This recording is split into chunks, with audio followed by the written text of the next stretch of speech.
జగన్ ఈ రోజు శ్రీ సత్యసాయి జిల్లా రాప్తాడు నియోజకవర్గంలో పర్యటించారు. ఇటీవల హత్యకు గురైన వైసీపీ కార్యకర్త లింగమయ్య కుటుంబాన్ని పరామర్శించారు. అనంతరం మీడియాతో మాట్లాడుతూ పోలీసులపై విరుచుకుపడ్డారు. బట్టలూడదీసి కొడతామని తీవ్ర వ్యాఖ్యలు చేశారు. వైసీపీ అధికారంలోకి వచ్చిన తర్వాత యూనిఫామ్ ఊడదీసి ఉద్యోగాలు లేకుండా చేస్తామని వార్నింగ్ ఇచ్చారు. తెలుగుదేశం పార్టీకి కొమ్ము కాస్తూ వైసీపీ శ్రేణులను భయభ్రాంతులకు గురి చేస్తున్నారని మండిపడ్డారు.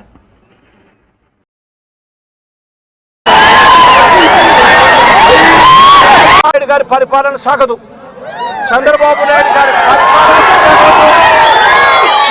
వస్తుంది. ప్రతి పోలీస్ అధికారికి కూడా చెప్తా ఉన్నా, మీ బట్టలు ఊడదీస్తామని చెప్పి ప్రతి పోలీస్ అధికారికి యూనిఫామ్ తీస్తాం. ప్రతి పోలీస్ అధికారికి యూనిఫామ్ తీస్తాం.